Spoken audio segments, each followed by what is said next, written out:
In this video, we are converting a low light motion sensor lamp into a high brightness motion sensor light. The original version had very dim output which wasn't suitable for areas like wardrobes or workspaces.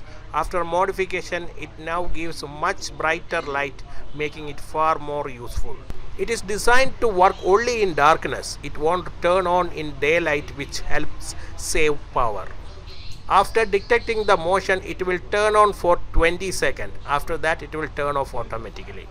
This is a very affordable motion sensor light. At first glance, I expected it to be quite bright, but in reality, the brightness is just average. It is not ideal for wardrobes where strong light is often needed to clearly see clothes and items. But its illumination is good in total darkness. The motion sensor light comes with a built-in rechargeable battery. It has a 3-mode switch for flexible usage. Auto enables motion sensing, so the light turns on only when it detects movements in the dark. On keeps the light continuously on, and off switches it off completely.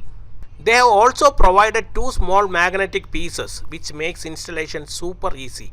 You can attach the light to any surface like inside a wardrobe, near staircase or in a car porch, and easily pull it out whenever it needs charging.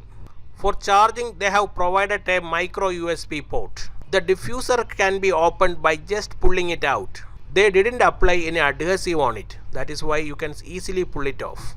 This is the internal of the motion sensor light. As I told earlier, this will only work on darkness. For sensing darkness, they have used this component. This is a light sensing component, and this is the motion sensing component. And this is the switching IC, but the interesting thing is they have scratched off the number on the chip. I will switch on it and you can see the brightness of the LED. It is having very low brightness. Since this is working on a 3.7 volt battery, you cannot expect more brightness from this. I will open this and show you the battery. Another interesting thing is there is a charging protection to this battery, but I cannot see a BMS in this battery or in this circuit.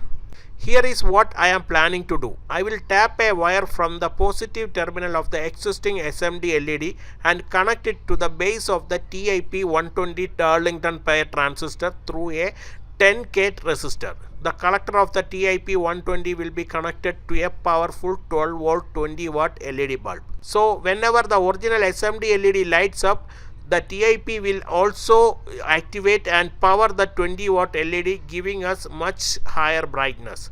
I will also remove the built-in battery and instead use a buck converter to supply 5 volt directly to the circuit. This will make the system more stable and suitable for continuous use, especially if it is powered from a 12 volt source like an adapter.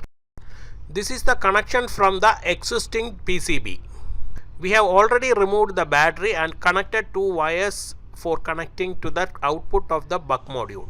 Here you can see I have added one rectifier diode to the input power supply. This is used for polarity protection. The buck module will become damaged if you connect the input with a wrong polarity. I have used a 2 ampere diode in this setup, but that much current rating isn't really necessary. A simple 1N4007 diode would be more than enough for this application. I just didn't have a 1N4007 on hand, so I used the 2 ampere diode instead.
If you believe that this video was helpful, then please click like button and also share this to your friends. Please subscribe to my channel for getting more videos like this. That will be an encouragement to me for making more things like this to you. This is Tech Insert signing off. See you in another video. Till then, goodbye and please take care.